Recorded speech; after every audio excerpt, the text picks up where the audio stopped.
Bonjour à tous et à toutes et bienvenue sur ce nouvel épisode du podcast. Alors aujourd'hui, je suis accompagnée de Paul Landon. Alors Paul, salut à toi et merci d'être ici avec moi.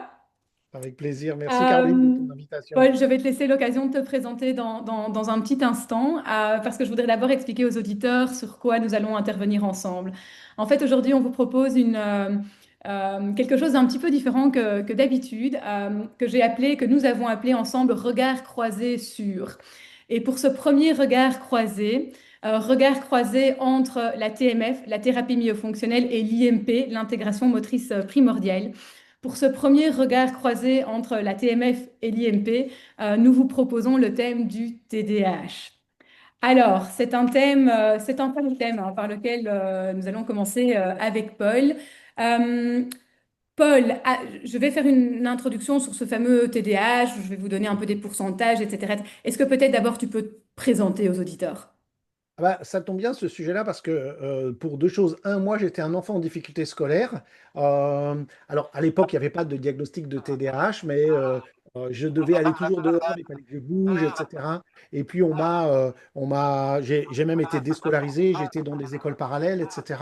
J'ai fait tout un parcours. Puis à 16 ans j'ai quitté le système scolaire et j'ai cherché des approches plus alternatives. Et c'est là que je me suis orienté vers des approches plus corporelles. Et puis, je suis devenu finalement enseignant de ces approches corporelles. J'ai créé en 1996 un centre de formation qui s'appelle Centre de formation Le Plaisir d'apprendre. Et depuis 1993 jusque nos jours, j'ai travaillé avec des enfants en difficulté scolaire. Et ça a été, et d'abord avec des enfants en cabinet en difficulté scolaire, et puis ensuite à former les professionnels qui s'occupent des enfants en difficulté scolaire, que ce soit des médecins, des orthophonistes, des logopèdes, des psychomotes et évidemment des enseignants. Donc j'ai fait ça toute ma vie. Donc évidemment, dans mon cabinet et dans nos formations, j'ai travaillé soit avec des enfants atteints ou diagnostiqués de troubles des apprentissages et en particulier avec des troubles de la concentration ou de l'hyperactivité ou de l'attention, et puis en travaillant toute ma carrière avec des professionnels qui travaillent avec ces publics-là. Donc voilà un petit peu. Super, merci. Et donc, en fait, ce qu'on a envie de vous proposer aujourd'hui dans ce podcast, c'est vraiment un regard croisé sur le corps, hein, vraiment cette approche corporelle. Et on va parler, moi, je pense que je vais parler un petit peu d'alimentation quand même, parce que ça va être important, c'est important de nos jours. Et aussi sur ces fameuses fonctions oromaxillofaciales, avec une attention particulière sur la respiration et sur le sommeil. Alors, peut-être comme introduction, moi, j'ai pris quelques notes. Sur ce fameux TDAH, qu'est-ce que c'est? En fait, ce TDAH, il appartient à la catégorie des troubles du neurodéveloppement. Bon, c'est un long mot pour dire plein de choses.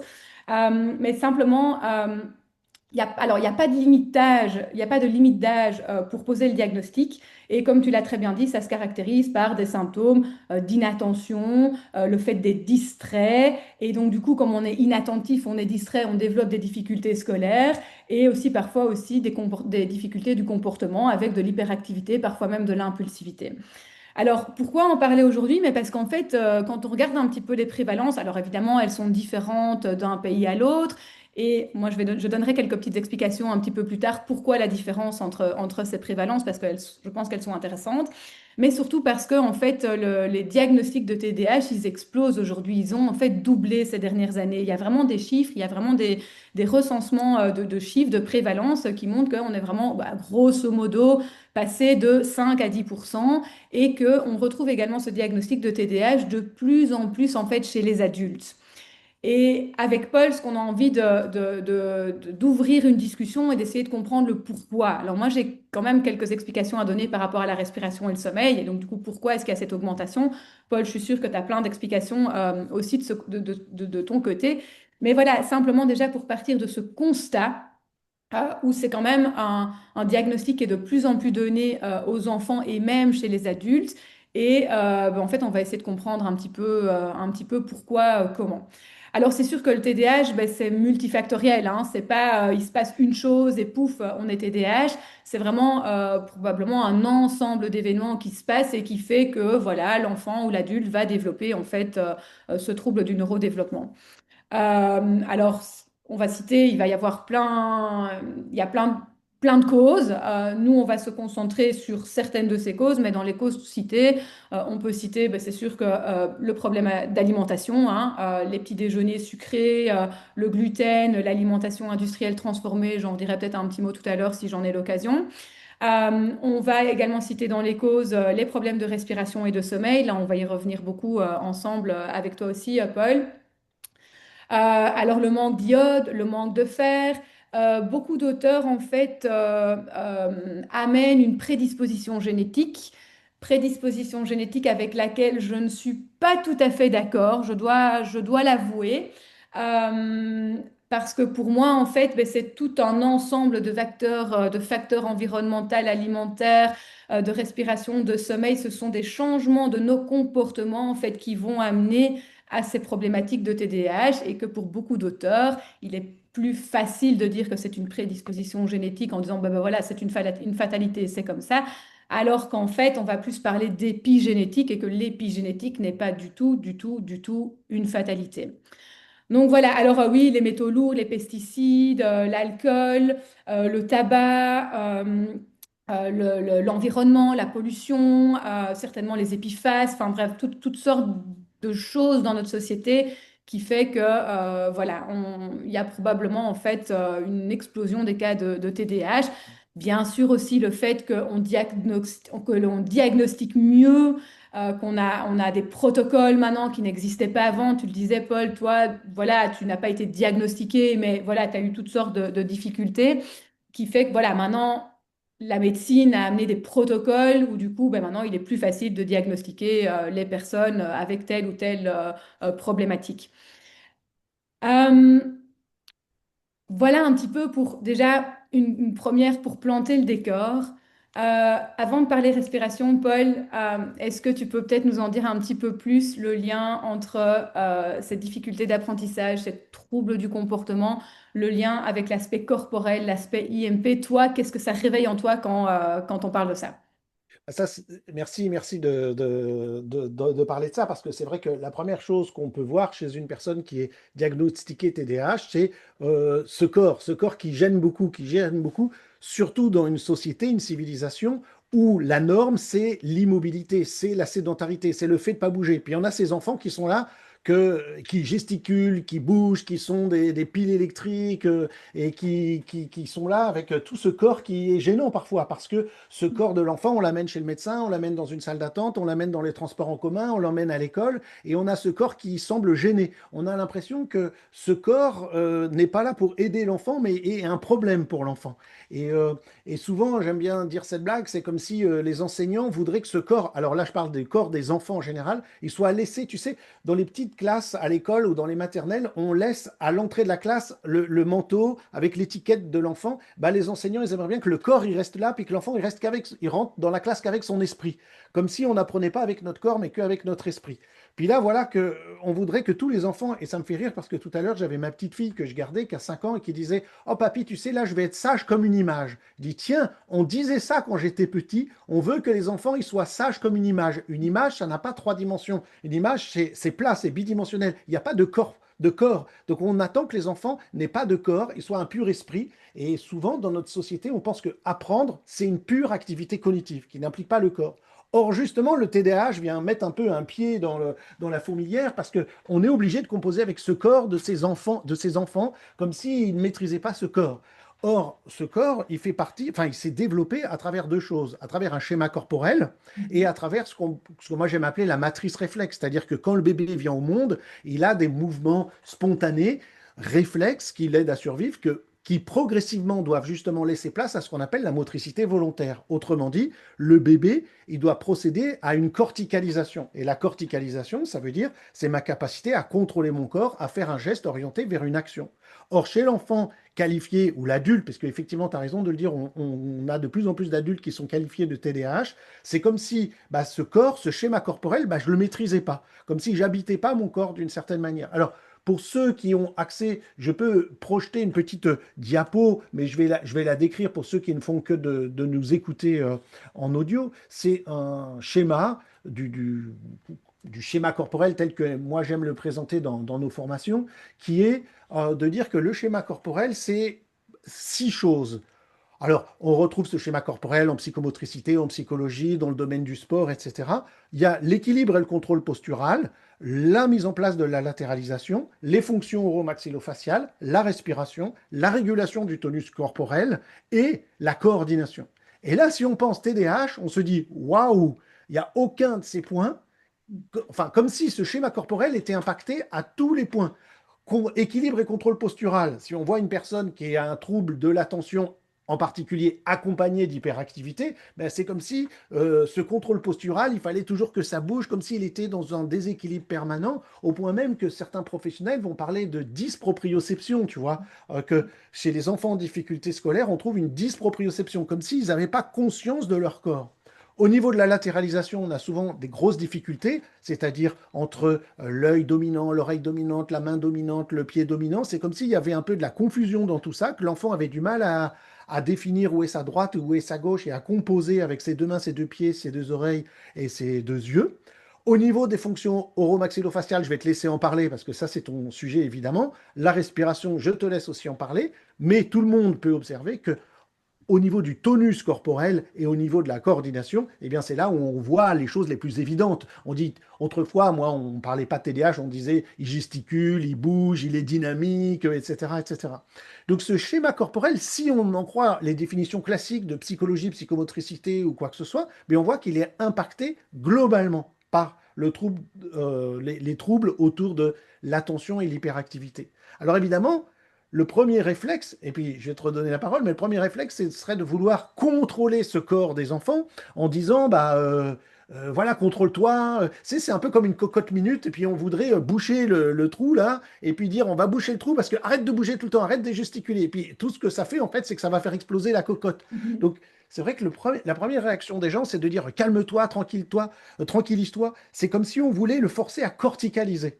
Dire, voilà, il faut que tu corticalises, il faut que tu maîtrises ton corps. Or, il y a deux choses qu'il faut prendre en compte. Ce schéma corporel, il va se mettre en place par le mouvement et par les expériences de mouvement que j'ai fait petit. Et tu as cité en fait plein de choses comme ça, vite fait, parce que notre civilisation, notre société a beaucoup changé. Mhm. L'enfant, aujourd'hui, on exige de plus en plus tôt qu'il soit immobile, derrière des écrans, et à manger des aliments industriels qui ne lui apportent rien en termes de vitamines, minéraux ou de choses qui vont nourrir son cerveau. Tu parlais évidemment de tabagisme et d'alcool. Évidemment, on ne parlait pas des enfants, mais de la grossesse. Je suppose que tu voulais évoquer du Oui, tabagisme oui, et oui, de tout à l'alcool fait. pendant la Oui. grossesse. Mais on va se retrouver aussi avec des mamans qui ont une alimentation de plus en plus délétère Oui, pour elles et pour leurs enfants. Et oui. donc, évidemment, d'un point de vue épigénétique, ce corps, il est mal nourri. Donc, je te laisserai en parler, c'est plus ta spécialité. Mais c'est quelque chose avec lequel il a fallu que je compose toute ma carrière. Parce que quand je vois des enfants qui arrivent, puis les parents me disent, il a du mal à se concentrer, puis il carbure au coca toute la journée, et puis au petit déjeuner secret, etc. Tu dis, avec tous les meilleurs efforts du monde, un cerveau qui est mal nourri, ça ne permet pas de fonctionner. Alors, je ne dis pas que c'est la cause de tous les problèmes, mais ça ne permet pas de fonctionner correctement. Mhm. Alors donc, il y a ce schéma corporel qu'il va falloir nourrir en lui fournissant les bonnes choses. Et je reviens dans un instant, mais il y a aussi le système réflexe, c'est-à-dire est-ce que bébé, j'ai eu accès dans le ventre de ma mère, à ma naissance et dans les semaines qui suivent, aux bonnes stimulations pour mettre en place ce schéma corporel. C'est comme si on passait par une matrice réflexe où je suis presque tout réflexe à la naissance, Mhm. où je vais aller vers de la corticalisation. Mais pour ça, il a fallu mettre en place un certain nombre de choses. Et nous, on constate en intégration motrice primordiale que quand on regarde cette période-là, quand on regarde les schèmes de base chez ces enfants-là, je ne sais pas comment le dire, c'est comme s'il y avait rien qui fonctionnait. C'est comme Mhm. si, je veux dire, parfois on se dit, tiens, il y a un ou deux ou trois schèmes réflexes qui va dysfonctionner chez telle ou telle personne, qui va pas être en place, et ben là, c'est 10, 15, 20 ou rien qui est en place. Donc effectivement, ce schéma corporel n'est pas nourri, la corticalisation a du mal à se faire, et j'ai pas ce qu'il faut dans mon corps pour fonctionner. Et ça, c'est hyper important. Donc voilà un petit peu en vrac des choses, la manière dont on voit les choses en Mhm. IMP. Évidemment, ce qu'on cherchera à faire, nous, c'est nourrir ce schéma corporel et travailler sur cette matrice réflexe, Ouais, entre on autres reviendra choses. sur les solutions avec toi un petit peu plus Ouais. loin. Moi, je voudrais juste un petit peu amener aussi mon témoignage de maman, comme tu viens de le faire en tant que grand-père. Je suis maman de quatre enfants. Et là où au moment où on enregistre ce podcast, on est en plein hiver. Moi, j'habite au New Jersey. Et c'est vrai qu'ici, dans les écoles américaines, dès qu'il fait froid, il y a un peu trop de vent, il pleut, il neige. Alors pour l'instant, il neige. Et à l'heure actuelle où je vous parle, là, on vient d'avoir une belle tempête de neige. Alors nous, on adore ça, on trouve ça extraordinaire. Mais la réaction de mes enfants, par exemple, ce matin, était très rigolote. Tu vas comprendre pourquoi. Ils m'ont dit, ouais, c'est extraordinaire. Alors moi, ils étaient dehors. Avant le petit déjeuner, ils étaient tous dehors en train de jouer dans la neige. Il était 7h30 du matin. Enfin, ils étaient tous dehors. Extraordinaire. Moi, j'adore ça. Je trouve ça vraiment fantastique. Et ils m'ont fait comme réflexion au petit déjeuner, oh maman, c'est génial, on a de la neige, on peut aller jouer dehors, mais quand même, on est un peu triste parce que de nouveau, les terrains de l'école vont être remplis de neige et on ne pourra pas aller jouer dehors. Ou bien ils vont dégager une partie et on devra rester sur la partie dégagée. Oh maman, comment on commence vraiment à en avoir marre de tout le temps aller jouer, devoir aller jouer dans la salle de gym. C'est Et en ça. tant que maman, je ne peux que observer en fait mes enfants qui rentrent de l'école. Et tu parles de cocotte minute. J'ai 4 cocottes minutes qui rentrent après l'école. Je sais exactement quand ils sont allés dehors et quand ils ne sont pas allés dehors sur la journée. Absolument. Je le Absolument. vois tout de suite. C'est vraiment, ouais, ces cocottes minutes qui rentrent à la maison et ouah, qui explosent comme ça. Alors, en tant que maman, nous, on a mis des choses, en tant que parents, on a mis des choses en place. Ils font énormément de sport, donc ils ont tous du sport après l'école, donc ils peuvent compenser d'une certaine manière ces journées où ils sont restés à l'intérieur toute la journée à l'école, où il n'y a pas eu de récréation, en fait, hein. C'est ça. Et donc voilà, on voit vraiment. Et alors, il y avait un livre d'ailleurs qui m'avait beaucoup marqué, qui vient de chez toi d'ailleurs, si je me souviens bien. Le titre, c'est quelque chose comme je bouge, donc j'apprends. Ouais. Et ce bouquin m'a énormément, ça m'a vraiment marqué en tant que maman, en fait. Le jour où j'ai lu ce bouquin, ben, j'ai compris vraiment beaucoup de choses. Voilà, ça c'était pour le petit témoignage Merci. de maman par rapport à tout ce que tu viens d'expliquer. Euh, ben oui, je vais peut-être dire un petit mot sur la Ouais. respiration et les fonctions oromaxillofaciales. Moi, en tant que médecin généraliste, ben, je voudrais vraiment insister sur cette fameuse respiration nasale versus buccale, donc par le nez versus la bouche. Et je voudrais commencer peut-être cette petite information en vous donnant ben, 2 exemples. Il faut savoir que je pense qu'on est 8 milliards de personnes sur Terre, Oui. grosso modo. Eh bien, il faut savoir que déjà sur 8 milliards de personnes sur cette Terre, en fait, 1 milliard d'entre elles, il y a 1 milliard d'apnéiques sur la Terre. Donc, 1 milliard de personnes qui font des apnées obstructives du sommeil, donc pendant la nuit. Et au-delà de ça, nous avons 50% de nos enfants qui respirent par la bouche. Alors, j'aimerais bien peut-être donner une petite explication pourquoi en fait c'est important de respirer par le nez, parce qu'on voit partout, ah, il faut respirer par le nez, il faut respirer par le nez, ça impacte les apprentissages, l'attention, le sommeil, etc. Mais pourquoi?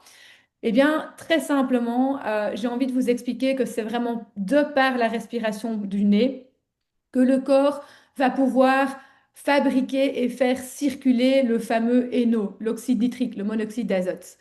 Et c'est une molécule, c'est un gaz, en fait, hyper important. C'est un gaz qui est vasodilatateur. Donc, c'est-à-dire qu'il va, en fait, ouvrir nos artères et permettre, en fait, aux globules rouges d'amener l'oxygène à bon port dans tous les organes du corps, dans tous les tissus du corps. Mais évidemment, plus les tissus sont profonds, plus les artères sont très fines et plus elles ont intérêt à être ouvertes que pour pouvoir amener l'oxygène, moi, comme j'ai tendance à dire, profondément dans nos tissus. Et donc, en fait, il faut vraiment imaginer que sans cette respiration nasale, en fait, on va avoir une vasoconstriction périphérique. On va avoir ces vaisseaux, en fait, qui ne vont pas pouvoir s'ouvrir correctement. Et donc, du coup, un oxygène qui ne peut pas être délivré à certains endroits.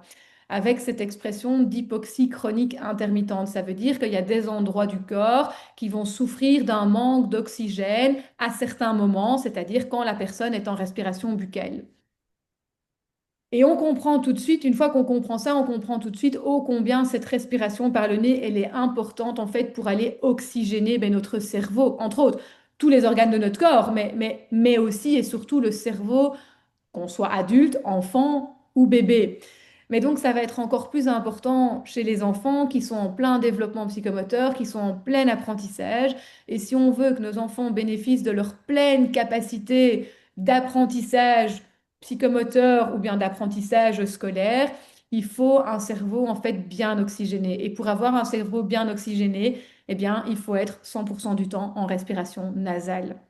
Alors le NO, il n'est pas que vasodilatateur, il va aussi avoir des fonctions antivirales, antibactériennes, c'est aussi dans la signalisation aussi de nos synapses, il va être super important.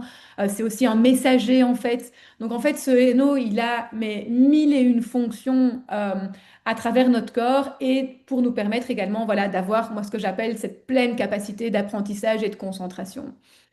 Euh, voilà, donc d'où vraiment l'importance de respirer par son nez. Et en fait, quand on sait, moi en tout cas en tant que médecin, que les études nous montrent qu'un enfant sur deux, je ne sais pas si tu imagines, un enfant sur deux respire par la bouche, eh bien déjà rien qu'avec cette information, on comprend pourquoi il y a une explosion du TDAH. parce que ce sont des enfants qui ne respirent pas bien et donc du coup qui ne dorment pas bien. Le sommeil n'est pas réparateur. Le sommeil est incomplet. OK? Parce que la première étape des troubles respiratoires obstructifs du sommeil, c'est la perte de cette respiration par le nez. Et dès le moment où on perd cette respiration par le nez, eh bien, en fait, il va y avoir tout un engrenage pendant la journée, mais pendant la nuit aussi, avec ce sommeil qui, du coup, ne va pas pouvoir se passer comme il devrait se passer. Donc ça, c'est déjà, voilà, on a déjà, avec ce que tu viens d'expliquer, le fait on assied nos enfants, on assit nos enfants à l'école, on leur demande de ne pas bouger, eh bien, voilà, c'est déjà une première problématique au niveau des apprentissages. Et la respiration en est une deuxième qui est vraiment omniprésente, en fait, dans notre société à l'heure actuelle. Donc voilà. Euh, Paul, je ne sais pas si dans ton expérience, si tu arrives tu observes cette respiration chez les enfants que tu observes qui sont dits TDAH en IMP, est-ce que tu retrouves très souvent en fait cette respiration buccale? Ah bah, très souvent, tu veux dire, c'est quasi systématique. Ouais, Là, tu me tends plus ok. qu'une perche. Bah, c'est vrai que je dois avouer que c'est quelque chose au début de ma carrière dont personne ne parlait, ou en tout cas, moi, j'avais pas entendu parler et que j'observais pas. Et puis progressivement, ce sont des orthophonistes, logopèdes qui m'ont parlé de cette histoire de respirateur buccal, respirateur buccal. Au début, j'avais à peine conscience de quoi il s'agissait, puis ça s'est imposé comme une évidence. Euh, et ça, c'est très, très important parce que on se rend pas compte que souvent on dit voilà une difficulté elle est cognitive ou elle est émotionnelle ou elle est posturale, sauf qu'à la base pour que tout ça fonctionne, il faut de l'énergie. Et l'énergie, c'est quoi? C'est la nutrition, la respiration et le sommeil qui nous l'offre. Je veux dire, il n'y a pas de. Enfin, c'est le soleil, l'alimentation. Le soleil transforme la chlorophylle qu'on va manger directement ou via des animaux qui l'ont mangé. Voilà, donc c'est l'énergie du soleil, de la respiration. Et nous, en tant que créatures animales, on a besoin de se reposer par le sommeil. Mhm. Si cette alimentation est défectueuse, si cette respiration ne peut pas se faire correctement et si le sommeil est impacté, y a rien qui peut bien fonctionner, que ce soit au niveau cognitif, les apprentissages type scolaire, que ce soit le moral, les émotions, ou que ce soit le corps physiquement, parce que le corps physiquement, il ne peut pas se reposer. Et puis, j'ai pas la force de faire mon sport, et après le boulot, ou l'enfant à l'école, il va pas avoir la force et l'envie de faire son sport, et on préférera rester dans le canapé à manger des chips et à regarder des séries télé jusqu'à ce que mort s'en suive, j'ai envie de dire, parce qu'on n'a Oui. plus la force de rien. Donc, la respiration, le sommeil et l'alimentation, c'est un peu comme trois piliers qui vont nous fournir de l'énergie. Et c'est là où je veux continuer à t'entendre, parce que ce sont trois piliers, malheureusement, très difficiles à faire changer, parce que c'est ancré dans nos habitudes de vie. C'est quelque chose qui est complètement inconscient. Autant je peux enseigner à quelqu'un de fais ça ou fais ça, de quelque chose de très concret. Là, ça touche les choses très profondes dans notre éducation, dans nos habitudes de vie. Et comme tu as parlé d'épigénétique, ça veut dire de ce que mes parents m'ont fait faire ou ont vécu eux-mêmes et m'ont transmis directement. Et ça, c'est très, très important. Ouais, et en fait, j'aime beaucoup parler d'épigénétique parce que quand on va regarder un petit peu les guidelines, et je mets des guillemets sur les guidelines hein, pour ceux qui nous regardent par vidéo, et vous me voyez vraiment sourire, on a le HACCP, la Haute Autorité de De Santé en santé. France, qui décrit en fait le TDAH comme une pathologie à prédisposition génétique. Et en fait, quand on va fouiller un petit peu, moi j'ai eu l'occasion d'aller fouiller, moi j'ai été chercher les auteurs qui avaient décrit en fait ces guidelines de prise en charge au niveau du DDH qui, évidemment, recommande très peu de choses sur l'alimentation, très peu de choses sur le sport, très peu de choses sur le fer, l'iode, les oméga 3, la respiration, on n'en parle quasiment pas, le sommeil, on n'en parle quasiment pas non plus. Et en fait, c'est beaucoup d'auteurs qui ont été payés par le Big Pharma, qui ont fait des conférences pour la rilatine et des médicaments. Donc voilà, donc et c'est donc plus facile de dire, oh, c'est une maladie génétique, et puis nanana, on peut rien faire, c'est comme ça, il faut taper un médicament. Non, Exactement. l'épigénétique, la génétique n'est pas une fatalité, surtout dans le cas du TDAH. Ça, je trouve que c'est vraiment hyper, hyper important d'insister là-dessus parce que ça, pour moi, c'est vraiment une grosse erreur scientifique de dire que oui, il y a peut-être des prédispositions génétiques, mais qui ne sont absolument pas une fatalité parce que ça veut dire que ces gènes qu'on va retrouver dans les cas de TDAH vont s'allumer ou s'éteindre C'est ça. selon notre environnement, selon, comme tu l'as dit, le sommeil, la respiration, l'alimentation, le fait si on nous laisse bouger ou pas, si on fait suffisamment son sport, etc. Tous ces gènes qui sont oui, impliqués dans le TDAH vont ou pas s'exprimer selon notre environnement. Et donc, du coup, ça veut dire que si on fait un travail de fond sur tout ce qu'on vient de citer, en fait, ces gènes peuvent vraiment rester silencieux et du coup ne pas avoir d'impact sur ce fameux TDAH. Donc ça, je trouve que c'est hyper, hyper important de bien expliquer ça parce qu'en fait, il y a beaucoup de guidelines qui portent énormément à confusion. Et donc, du coup, les parents ont l'impression de se dire, OK, en fait, il n'y a pas le choix, il n'y a que le C'est ça. médicament qui va pouvoir nous aider. Donc ça, voilà, merci de parler d'épigénétique. Alors, je voudrais bien redire un petit mot sur le sommeil. Alors, de plus en plus d'études sont réalisées sur le sommeil et nous montrent quand même que plus d'un enfant sur deux qui sont TDAH, en fait, font des apnées obstructives du sommeil. Donc, vraiment, pour bien montrer ce lien entre sommeil et TDAH, donc c'est des enfants qui ne récupèrent pas, qui se lèvent fatigués. Et alors aussi, ben, c'est des enfants qui restent en mode orthosympathique parce que la respiration buccale et le fait d'avoir, oui, cette respiration buccale pendant le sommeil, donc en fait, c'est d'abord une respiration buccale qui est inaudible, qui va devenir audible, et c'est ce qu'on appelle le ronflement. Ce ronflement va nous donner des micro-réveils. Donc, ce sont en fait des enfants qui se réveillent toute la nuit sans le savoir. Et en fait, quand on les teste, on réalise qu'ils ont 15, 20, 25 micro-réveils par heure. Mais ils ne le savent pas, évidemment. Ils ne le réalisent pas. Et en fait, ils se réveillent crevés le lendemain matin. Alors, ces micro-réveils, ils interviennent soit voilà, lors d'un ronflement, d'un effort respiratoire, soit d'apnée. Et ces micro-réveils, en fait, c'est pour nous protéger. C'est en fait une activation du système orthosympathique pour nous dire, réveille-toi, sinon tu vas t'étouffer, tu vas mourir. Il faut que tu te réveilles et que tu retrouves ta respiration nasale. En gros, c'est un petit peu ça. Et ce système orthosympathique, il est vraiment là pour nous protéger dans ces situations de respiration buccale. Et donc voilà, en fait, du coup, on a des enfants qui sont, tu parlais de cocotte minutes, ben oui, qui sont non-stop sous l'effet de leur système C'est ça. orthosympathique, de leur système de survie, de bataille, c'est vraiment ça en fait. Ouais, ouais. Et tu vois, c'est amusant. Pour ceux qui ne savent pas, le système orthosympathique ou système sympathique, c'est l'activation. Et le système zut, Parasympathique. parasympathique, merci, c'est celui qui va aller juste vers la digestion, la détente, la relaxation, etc. Voilà. Alors, on active soit l'un, soit l'autre. Les deux ne peuvent pas s'activer simultanément. Mais selon que j'identifie plutôt du stress, bah, ça va être de l'excitation et de la détente, le parasympathique. Et voilà. Juste une anecdote pour ça, c'est que, tu vois, par exemple, en IMP, on utilise des mouvements et des techniques tactiles. On a souvent des enfants qui viennent TDAH, et là diagnostiqués comme tel, et on le sait parce qu'on les entend déjà dans la rue ou dans la salle d'attente que les parents, ils doivent Exact. les menacer, tu restes tranquille, sinon ceci, puis on se dit, oh là là, ils vont casser des trucs dans la salle d'attente, ça va être terrible. Moi, dans mon cabinet, tu sais, au départ, quand je me suis installé, j'avais des beaux cadres avec des photos et tout, j'ai dû tout enlever, et il y a plus de cadres parce que c'était trop dangereux, Ouais. ou j'avais une table de massage qui était toujours dépliée et tout. Non, parce qu'ils sautent dessus et ils font des trucs, C'est ça. donc il faut faire très attention en fait à l'environnement. Puis toi, tu as quatre enfants, alors aujourd'hui, on a des familles où il y a plusieurs enfants TDAH Ouais. et on imagine les pauvres parents, etc. C'est terrible. Mais l'anecdote que je veux dire, c'est que souvent, quand on va utiliser le bon mouvement ou des techniques tactiles, on voit des gamins qui étaient en sympathique 5 minutes avant, qui vont s'endormir sur la table ou dans le cabinet. Et les parents, ils nous regardent avec des yeux comme ça, ils disent, mais comment c'est possible? Il ne s'endort pas avant 23 heures, Voilà. il est toujours une pile électrique. C'est que tout d'un coup, qu'on arrive à activer le parasympathique, ils vont pouvoir se reposer. Ouais. Or, tu as tout à fait raison de le dire, ces enfants, c'est comme s'ils étaient poursuivis par un lion en permanence, Ouais. ils étaient en parasympathique, en stress. Alors moi, je ne m'y connais pas, mais j'imagine qu'ils ont toujours du cortisol et de l'adrénaline dans leur corps, qu'il y avait du stress en permanence, et du coup, leur corps est en stress. Alors, dernière petite, pas anecdote, mais chose que j'aime bien dire, si on était encore à l'époque des chasseurs-cueilleurs, ce qui a été notre Mhm. temps pendant des centaines de milliers d'années, bah, ces enfants TDAH, ils poseraient pas problème parce que, enfin, ils poseraient pas problème. Je veux dire qu'on aurait besoin dans notre équipe de chasseurs-cueilleurs. On dirait, allez, va chasser. Et puis, il irait chasser. Et puis, après une bonne journée de chasse, il reviendrait crevé et il aura brûlé ses hormones. Mais aujourd'hui, sa journée de chasse, c'est rester assis toute la journée sur une chaise. Et Mhm. donc, ces hormones de stress, elles sont toujours là. Elles sont emprisonnées dans son corps. Et comme toute la tendance des adultes autour d'eux, c'est de dire calme-toi, eh ben, ça dysfonctionne. Donc, nous, ça empire parce qu'en plus, on dit, Ouais. parce que ces enfants, ils n'ont pas un problème d'intelligence, entendons-nous bien. Il n'y a aucun lien avec ces TDAH et un QI qui serait bas. Pas du tout.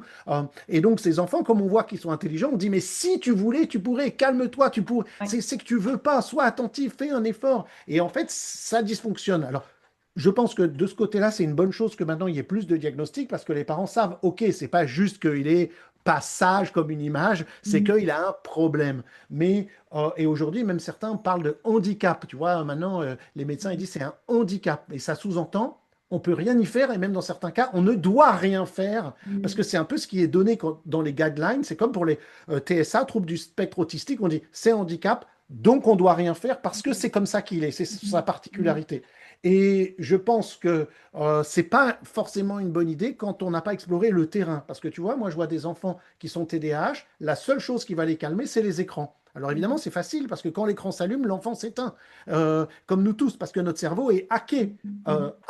hacké par les écrans. Mhm. Or, et je n'accuse personne parce que moi, quand j'ai un enfant comme ça, 1 heure dans le cabinet, quand il sort, on fait Oui, ouf. on Et fait ouf. quand on a un ou deux à la maison, eh ben, Ouais, forcément que tu dois trouver des solutions. Et ouais. personne peut t'accuser de dire ah, tu le laisses devant les écrans, ah, tu lui donnes de la Ritaline, Rilatine en Belgique, Ritaline en France. Mhm. Non, on peut accuser personne de ça parce que la situation est invivable pour les parents, l'entourage et l'enfant.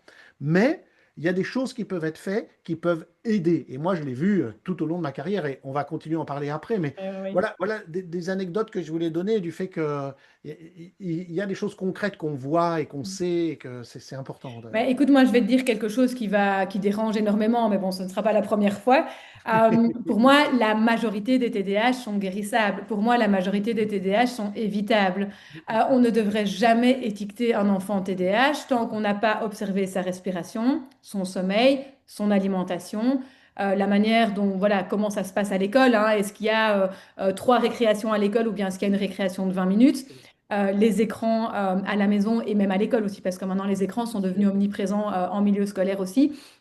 Pour moi, tant qu'on n'a pas observé tous ces paramètres-là, on ne peut pas diagnostiquer un enfant Absolument. TDAH, parce que ça veut dire que là, il y a vraiment des causes profondes à aller voir avant de dire, en fait, non, il a un problème, il est TDAH. Euh, Excuse-moi, et je peux même rajouter, chez les enfants TDAH, on a systématiquement un certain nombre de schèmes réflexes que l'on voit. Et c'est souvent quelque chose qui est une grosse surprise, c'est qu'une fois qu'on a travaillé sur ces schèmes-là, on voit une amélioration tellement telle dans certains cas que les gens disent, ah, mais en fait, il n'était pas TDAH. Il avait voilà. cette étiquette qui lui était posée à cause d'une certaine immaturité dans son développement, la mise en place de son schéma corporel, dans le développement de son système réflexe, et qu'une fois qu'on s'en est occupé, eh bien, tiens, comme par hasard, ça a disparu. Mais je dis, c'est exactement comme avoir un caillou dans une chaussure, tu vois. Si Ouais. toi, tu te promènes et que tu as un caillou dans ta chaussure et que moi, j'en ai pas, au lieu de dire, bah lui, il va bien, c'est normal, il n'a pas de caillou dans la chaussure, on va dire, elle a un problème. Oh, elle a du mal à marcher. Et on va même des fois dire, oh, c'est qu'elle veut pas avancer parce qu'on a tout fait pour l'aider, pour la motiver, mais elle veut pas y aller. Et le jour où on découvre qu'il y a un caillou dans la chaussure, évidemment, on ne sait pas parce que je suis né avec.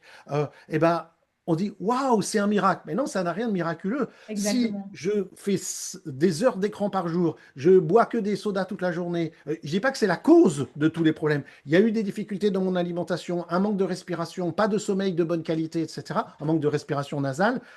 J'ai pas les bons atouts qui vont me permettre de quoi que ce soit. Donc, avant de dire, on va le mettre dans un scanner et voir qu'il y a une zone cérébrale qui est touchée, ah, il est diagnostiqué, il lui faut une médication. Et je ne dis pas que, comme je viens de le dire, ça n'est pas utile dans certains cas parce que c'est invivable, Tout à mais fait. qu'est-ce qu'on va mettre en place? Parce que cette médication, en fait, elle ne résout pas le problème. C'est pas quelque chose qui résout le problème. C'est pas un soin. C'est pas Non. comme un antibiotique qui va tuer un microbe. Bah, c'est pas du tout la même chose. Et puis l'antibiotique, tu arrêtes de le prendre au bout d'une semaine ou 10 jours. Là, Exact. c'est pas du tout la même chose. C'est pas quelque chose qui va guérir ton cerveau. Tu vois? Tout à fait, exactement. Moi, je pourrais peut-être faire le parallèle avec le sommeil, hein, donc, je travaille beaucoup en collaboration avec Sleep Clinic et nous utilisons avec Sleep Clinic le système Jawak. Alors, c'est un système, c'est deux électrodes, hein. On met une électrode sur le front, une électrode sur le menton et on teste le sommeil de l'enfant ou de l'adulte pendant une nuit chez lui à la maison. Et en fait, avec ce système Jawak, on va pouvoir en fait détecter dès qu'il y a une respiration buccale. Et donc, vraiment, donc c'est le menton qui s'abaisse.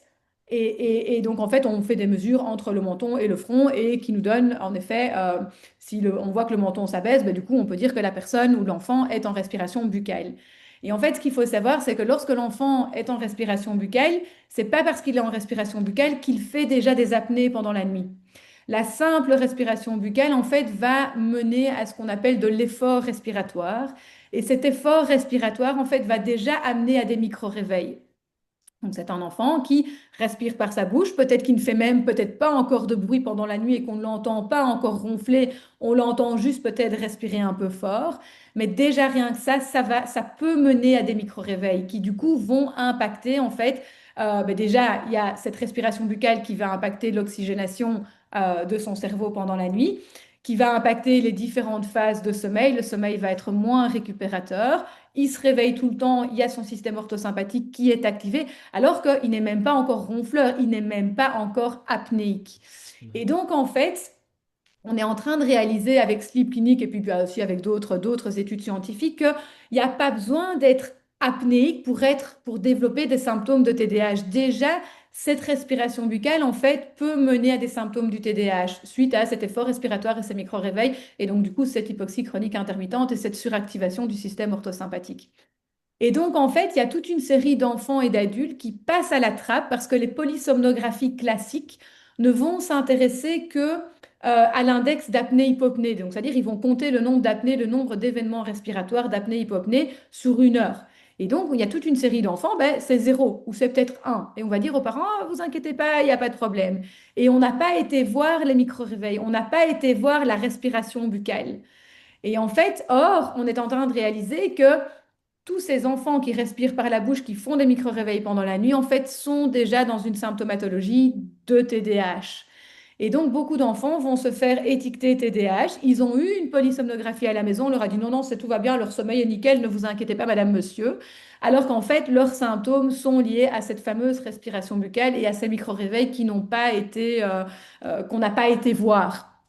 Et une fois qu'on met ces enfants en thérapie myofonctionnelle et avec une Dream Team, on en reparlera peut-être par la suite, eh bien, c'est des enfants qui guérissent en fait, qui vont beaucoup mieux, qui du coup, tout d'un coup, ils sont attentifs à l'école, ils dorment beaucoup mieux. Et comme ils sont attentifs à l'école, bah, du coup, en fait, ils ont moins de difficultés scolaires, en fait, ils vont apprendre mieux, ça va être plus facile pour eux. Donc, tu vois, voilà, c'est rigolo comme on peut faire, comme tout est lié en fait, hein. C'est vraiment, on va reparler de la Dream Team. Paul, j'ai une question pour toi. Et je vais, entre guillemets, faire exprès de me trébucher un petit peu sur la Vas-y. question. Euh, on a beaucoup, pendant longtemps et encore maintenant, au TDAH, on affecte certaines non-intégrations de certains réflexes. Yes.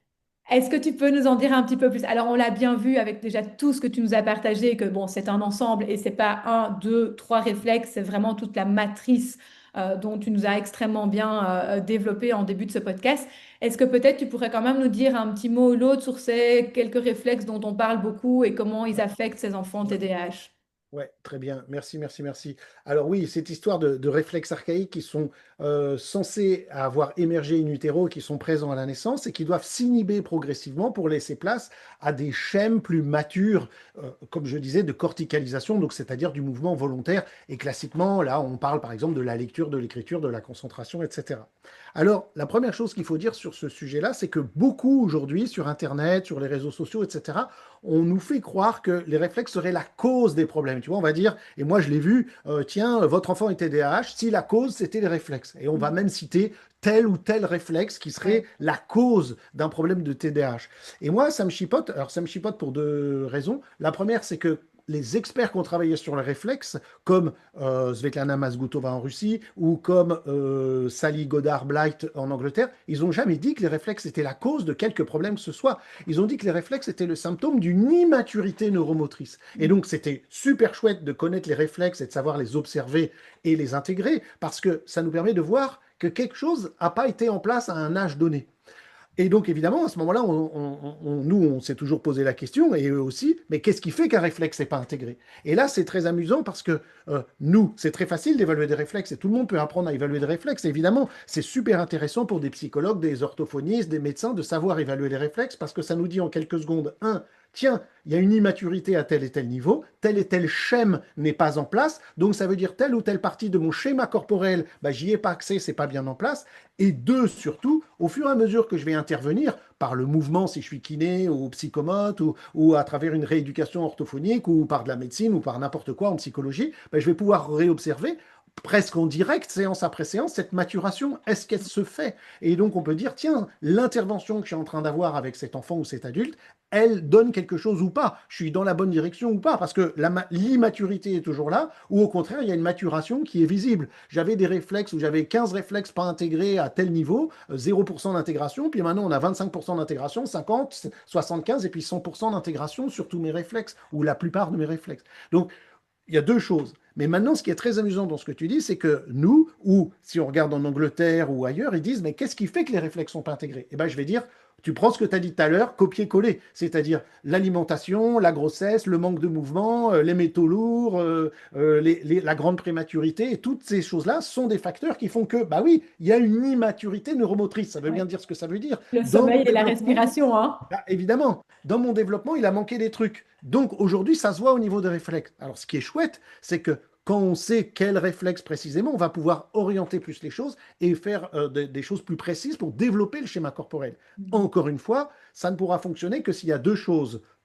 Nous qui intervenons au niveau des réflexes, c'est comme si c'était un troisième étage de la pyramide. Le premier étage, c'est l'énergie. Donc l'énergie, c'est l'alimentation, le sommeil, la respiration, je me répète, mais ça, je vais dire, il n'y a pas de secret. Moi, je peux faire tout ce que je peux. Si l'enfant il continue à respirer par sa bouche, s'il a une alimentation délétère pour lui et s'il dort pas bien, ça va, on sera tous extrêmement limités, hein. Je veux dire, le kiné, l'orthophoniste, le psychothérapeute ou l'ergothérapeute, peu importe. Donc ça, c'est le premier étage. Le deuxième étage, c'est la structure corporelle. Et c'est là où les fonctions OMF sont très importantes, les freins de langue restrictifs, ou ça, c'est ton domaine, ou des choses au niveau crânien, ou des tensions corporelles, ou du système facial, ou des lésions ostéopathiques, ou des plagiocéphalies, ou des choses qui atteignent le corps. Bah, là, il faut s'en occuper. Il y a les professionnels, les thérapeutes manuels, les kinés, il y a des choses qui sont faites en pédiatrie pour les enfants pour aider.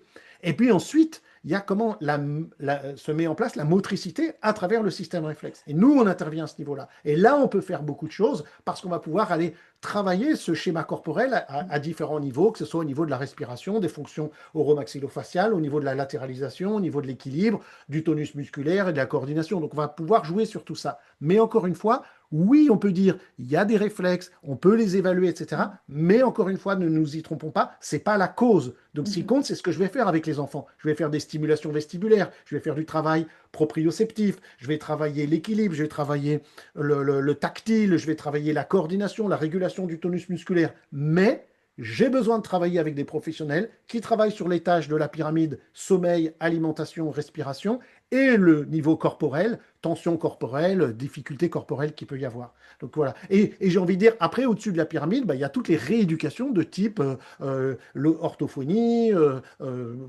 même l'école, quoi, qui est à ce niveau-là. C'est-à-dire, c'est le sommet de la pyramide, c'est ma capacité à agir, à cogiter, hein, la cognition, tu vois, à éprouver des émotions, mais j'ai une énergie, une structure corporelle et un système de mouvement. Voilà. C'est Nous, on ça. Et moi, intervient si je là. reprends un petit peu la base de la pyramide, ça va être important d'aller voir, tu l'as dit, hein, sans la restauration de la respiration nasale, ça va être très difficile de travailler sur le schéma corporel. Et donc, pour restaurer cette respiration nasale, ben, on va collaborer avec les ORL. C'est Est-ce ça. que le passage de l'air par le nez, par l'oropharynx est libre? euh, pour cette respiration par le nez. Donc, on a besoin de l'avis des ORL qui va pouvoir faire un bilan à ce niveau-là. On va avoir besoin également des orthodontistes. Est-ce que le palais, qui est le plancher du nez, est suffisamment développé pour me permettre une bonne respiration nasale sans effort respiratoire et donc du coup sans micro-réveil pendant la nuit, avec donc du coup, ben, si au besoin, une extension à faire, voilà, avec l'aide de l'orthophoniste. Euh, on va aussi, comme donc c'est très bien de traiter le dur, l'anatomie, mais comme il y a tout le côté rééducatif aussi. Alors au niveau du visage, au niveau des fonctions OMF, du sommeil et de la respiration, ben, on va avoir la thérapie myofonctionnelle qui va réapprendre, que ce soit un enfant ou un adulte, lui réapprendre à respirer par son nez, parce que souvent c'est des enfants, des adultes qui n'ont plus respiré par leur nez pendant des mois, des semaines, parfois des années, et donc en fait ils ne savent même plus ce que c'est respirer par son nez. Et donc, sous forme de jeu, sous forme d'exercice, ils vont réapprendre à respirer par leur nez. Et du coup, pour avoir des voies respiratoires supérieures qui sont bien libres, eh bien, il faut que cette langue soit bien déposée au niveau du palais. Alors, tu l'as cité aussi, ce frein lingual restrictif. Je ne vais pas aller dans les détails, mais imaginez sous la langue cette petite membrane muqueuse entre la langue et le plancher de la bouche. Ben, si cette petite membrane, ce petit fil-là, il est court, il est restrictif, ben, il va empêcher la langue de faire certains mouvements et notamment d'aller se déposer au niveau du palais et de libérer les voies respiratoires supérieures pour avoir une respiration optimale. Donc voilà, parfois, il va falloir référer aussi une prise en charge, toujours en Dream Team, hein, pour tout, de ce frein lingual restrictif qui en fait va mener à une respiration buccale. Alors moi, personnellement, en tant que médecin, je retrouve énormément de freins linguales restrictifs chez les personnes TDAH. Ça, c'est assez... bon, il n'y a pas d'études cliniques hein, qui dit, ben oui, le frein lingual restrictif est régulièrement retrouvé dans les personnes TDAH. Donc ça, il n'y a pas d'études scientifiques à ce niveau-là. Mais en tout cas, en tant que médecin, je ne suis pas la seule. On retrouve très, très souvent une restriction linguale, notamment ben, chez ces enfants et ces adultes étiquetés TDAH, parce qu'en fait, ce frein lingual restrictif empêche une respiration nasale optimale et donc du coup un sommeil réparateur. Donc voilà, ça va vraiment être une prise en charge toujours, toujours globale avec aussi les ostéopathes, les chiropracteurs, parce qu'on sait ô combien ben, ces fonctions oromaxillofaciales, elles vont impacter la posture, avec des tensions qui peuvent venir du coup s'y loger. Et donc du coup, voilà, il va y avoir tout un travail postural, tensionnel, avec oui, les posturologues aussi. Donc c'est vraiment une prise en charge globale plus, plus, plus. Et j'ai envie de terminer avec un petit mot sur l'alimentation, qui fait quand même partie de la base de la pyramide, hein. Tu l'as bien dit cette alimentation dans laquelle on est de plus en plus avec une alimentation qui est industrielle, sucrée, sucrée pour nous rendre accros, hein. Les marques, ils mettent du sucre parce qu'au moins on est sûr d'en racheter parce qu'on est accro au sucre. Et ce petit déjeuner, du coup, le matin, où l'enfant n'a pas de carburant pour aller à l'école parce qu'il a mangé des Kellogg's avec du lait ou du pain blanc avec du chocolat. Il n'a pas reçu, en fait, les bonnes briques que pour se sentir éveillé, que pour se sentir en bonne forme, que pour pouvoir être attentif à l'école. Et donc, on parle de plus en plus de petits déjeuners protéinés, d'avoir des protéines animales, hein. Les protéines animales sont vraiment des briques importantes pour en fait nos neurotransmetteurs. Les neurotransmetteurs du plaisir, de l'attention. Et en fait, toutes ces briques-là viennent du petit déjeuner protéiné, des protéines animales. Alors, il peut aussi y avoir des protéines végétales, hein, mais voilà, il faut vraiment des petits déjeuners protéinés parce que de ces protéines-là, on va pouvoir. Un exemple, moi, que j'adore, c'est par exemple les protéines qui vont donner du tryptophane, le tryptophane va être transformé en sérotonine. Sérotonine, c'est vraiment le neurotransmetteur de la bonne humeur. Je suis de bonne humeur pour aller à l'école et pour aller apprendre des tas de choses. Je suis de bonne humeur pour aller au travail et faire le travail que je dois faire. Et cette sérotonine, en fin de journée, elle va être transformée en mélatonine.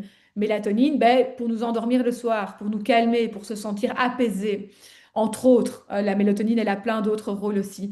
Mais donc, voilà, insister ô combien ces protéines du petit déjeuner sont tellement, tellement, tellement importantes pour la concentration, les apprentissages, la bonne humeur, la joie de vivre, en fait.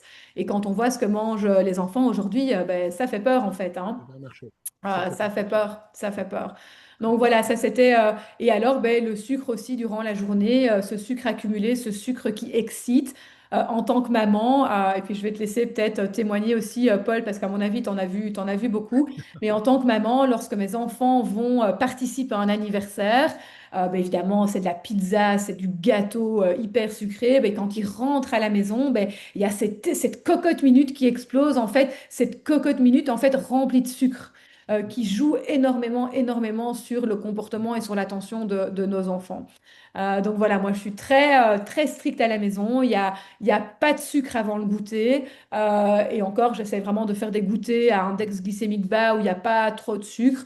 Mais voilà, le matin, le sucre ne fait pas partie du petit déjeuner de mes enfants. Chez nous, on mange salé, on mange des protéines. Bien sûr, Euh, bien sûr. Ça, c'est quelque chose que j'ai mis en place depuis maintenant plusieurs années. Et alors, moi, j'ai des copines qui me disent, mais Caroline, tes enfants, ils sont incroyables. Ils sont pas sages comme une image, parce que je te dis, à Non, 7h30, ils étaient dehors en train de jouer dans la neige aujourd'hui. Mais absolument. j'ai des enfants qui sont capables d'être attentifs et qui sont capables de gérer leur énergie et de gérer leurs apprentissages. Donc Ouais, ouais, voilà. ouais, ouais, ouais. Ouais, ça, c'est hyper important. Une chose que j'aime bien expliquer aux parents, c'est de voir que l'être humain existe depuis des centaines de milliers d'années. Et pendant des centaines de milliers d'années, il n'y avait pas de sucre. Alors c'est ça le paradoxe. Pourquoi on est tellement attiré par le goût sucré? Parce qu'il est très rare dans la nature. Et comme il est très rare, on va le chercher le peu de sucre qu'il y a. parce que Et- les végétaux sont très abondants, oui, les protéines sont très abondantes, si je puis dire, sous forme de poisson, sous forme de viande, etc. Mais en revanche, le sucre est très rare. Et donc, on va très peu le trouver. Alors, beaucoup de gens ont dans la tête qu'on, mais si, c'est dans les fruits, c'est dans les fruits. Alors, excusez-moi, mais en fait, les fruits, d'abord, si on s'en tient bon, en France, c'est pas un bon exemple. Si on veut s'en tenir à la préhistoire, qui est très longue, c'est en Afrique que ça se passe. Mais à peu près, je peux dire, 100% des fruits que vous pouvez me citer sont que des hybridations très récentes. oui. Les seuls fruits archaïques qui existent, ce sont ce qu'on appelle les baies, Les comme baies, les hein. Oui, myrtilles, les mûres, les framboises, les cassis, les groseilles. Or, les baies contiennent qu'une dizaine de pourcents de sucre, quand un fruit classique, pomme, banane, etc., c'est 40% ou 50%. Donc, c'est pas du tout la même chose. Et puis, quand vous trouvez des baies, vous n'allez pas en manger des millions et des millions comme ça, vous allez en manger quelques poignées. Pourquoi? Parce que c'est très riche en vitamines, en minéraux, en antioxydants, et donc on est vite à satiété. Ce qui est le contraire du sucre. Le sucre appelle le sucre, hein. Si tu as un pot de oui, Nutella, tu l'ouvres, tu commences. Désolé, j'ai cité une marque, mais tu vas commencer à le manger et tu vas manger sans faim, ou la tablette de chocolat, parce que le sucre appelle le sucre. Et c'est très rare dans la nature. Or aujourd'hui, le très rare, bah, on l'a rendu euh, quotidien et constant. oui, Tu vois, avant, c'était l'exception. Pour la fête, pour un goûter d'anniversaire, on va faire la fête. Ok, pas de problème. Les humains ont toujours fait ça. On fait oui. la fête et là, on va manger des choses exceptionnelles, c'est-à-dire qu'on ne mange pas d'habitude. Sauf qu'aujourd'hui, tous les jours, on mange du sucre. Il faut que les gens comprennent que du pain, c'est 50% de sucre ou 60% de sucre. Quand on dit sucre, c'est toutes les glucides, donc toutes les céréales qui sont très récentes dans l'évolution humaine, c'est du sucre. Donc en fait, on mange du sucre matin, midi, soir, goûter, pause, c'est du sucre, du sucre, du sucre, du sucre. Et sans les protéines et sans les bons acides gras, notre cerveau ne peut pas fonctionner. Alors, on ne dit pas que c'est la cause des TDAH, Non. mais si j'ai pas un bon carburant, c'est impossible que ça fonctionne. Or, toi, tu es généraliste et je suis tellement content de parler ça avec toi parce que pour moi, le généraliste, les premières questions qu'il doit poser, c'est alimentation, sommeil, respiration, là où j'ai l'énergie de base. Quelqu'un, quelle que soit sa maladie, que ce soit le cancer ou que ce soit la grippe banale, si je puis dire, et je la trouve où mon énergie? Et c'est Mhm. souvent ce qu'on dit, c'est que souvent les docteurs, ils disent, quand ils parlent des bébés, ils mangent bien, ils dorment bien, point. Mais si jamais tu dis non, il va faire quoi? Il va donner un médicament, mais non, qu'est-ce que tu fais pour améliorer le sommeil de cet enfant? Et c'est quoi une bonne alimentation? Et là, les choses s'arrêtent parce que, pour avoir parlé avec beaucoup de généralistes, en fait, ils ne sont pas formés à l'école des docteurs Non. sur le sommeil et les vraies causes. Évidemment, ils savent donner un truc pour dormir, mais ce n'est pas la cause de mes problèmes de sommeil, parce que ça Exact. sous-entend du temps, parce que tu peux pas parler, c'est-à-dire, ah, j'ai des soucis, puis j'ai des problèmes de boulot, et puis je fais pas de sport, et puis machin. Et donc, rien que de parler de ça, ça va te demander 10, 15, 20, 30, 40 minutes. Mais sauf qu'une séance chez le docteur, c'est 10 minutes. Donc, et après, s'il faut dire, ah, il faudrait peut-être voir un psy, il faudrait peut-être faire ceci, et votre alimentation, et votre hygiène de vie, bah, ça prend un temps fou. Or, le médecin, il a un choix. Et le choix, c'est, il peut pas prendre les gens avec un tarif conventionné, je sais pas, c'est 25 ou quoi, sur une heure. Un médecin, il devrait prendre quelqu'un une heure, mais à 25 euros, bah, il peut pas vivre. Il peut Exact. pas faire 10 années de médecine et gagner 25 euros de l'heure avant les charges. Donc, c'est pas possible.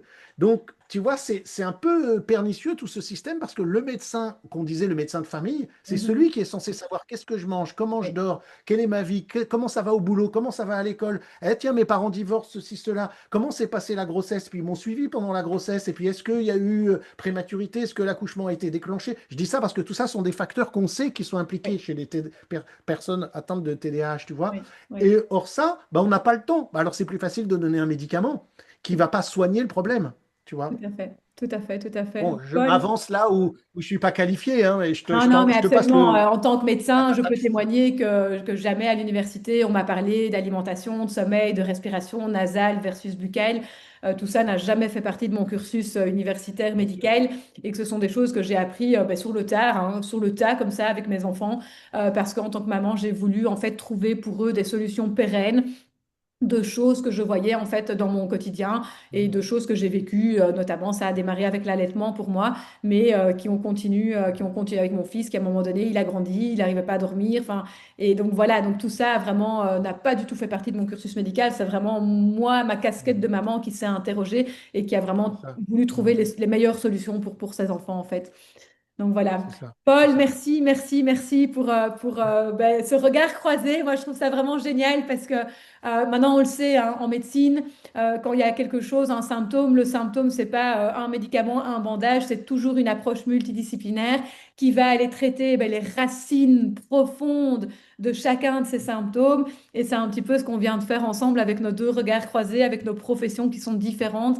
Et voilà, vraiment d'insister énormément sur cette approche de regard croisé, sur cette approche multidisciplinaire Ouais, et de vraiment de pouvoir toujours se dire, mais tiens, mais pourquoi et pourquoi et pourquoi et pourquoi et pourquoi, d'où ça vient, oui, mais ça, d'où ça vient, oui, mais ça, d'où ça vient. ouais, Il respire par le c'est nez, oui, ça, mais pourquoi? Ah, ben parce qu'il a le nez bouché, mais oui, mais pourquoi est-ce qu'il a le nez bouché? Ah, mais parce que il a un palais c'est qui est ça. trop étroit. Oui, mais pourquoi est-ce qu'il a un palais qui est trop étroit? Ah, mais tiens, quand il était petit, c'était l'allaitement a été trop compliqué, douloureux, etc. Oui, mais pourquoi est-ce que l'allaitement et de toujours d'aller du pourquoi, du pourquoi, du pourquoi, et vraiment d'aller traiter ces racines profondes pour permettre en fait C'est ça. à tous les enfants de grandir en pleine santé et d'avoir leur pleine capacité. Moi, j'adore cette phrase de pouvoir avoir ces pleines capacités d'apprentissage à tout niveau durant toute son enfance. Donc voilà, merci pour ce regard croisé passionnant et rendez-vous pour un prochain très bientôt.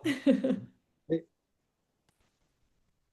ouais, ouais, merci beaucoup, Caroline. Est-ce que je peux rajouter un dernier petit mot parce que En je prie. pense que c'est très important. C'est, tu avais commencé en disant que c'est multifactoriel. Ouais. Et que c'est multifactoriel. Et je voudrais pas que les gens croient qu'il y a une solution magique. Et j'espère que tout le but de ce qu'on vous a montré, c'est de dire qu'il y a plein de choses, justement. Ouais. Ça va pas être le frein de langue ou les réflexes ou l'alimentation qui, par magie, va faire que quelqu'un est complètement transformé du jour au lendemain. Mais c'est multifactoriel. Et si tu parlais de cette Dream Team, c'est ce travail collaboratif avec plein de professionnels qui Mhm. peut aider à trouver des débuts de pistes, des débuts de solutions. Et il faut toujours garder ça en tête, surtout aujourd'hui avec les réseaux sociaux qui ont tendance à nous vendre des solutions magiques où on ferait un petit truc vite fait, bien fait, puis tous les problèmes seraient résolus. Tout comme un médicament va pas résoudre le problème, en tout cas pour le TDAH, il n'y a pas une solution magique. Et ce qu'on a voulu présenter, c'est qu'il y a plein de manières, plein de regards à avoir, plein de professionnels qui ont besoin de collaborer ensemble pour aider tel ou tel enfant, telle ou telle personne. Et c'est ça qui est important. Je crois que le mot à retenir, c'est le multifactoriel. Comme tu dis, tiens, il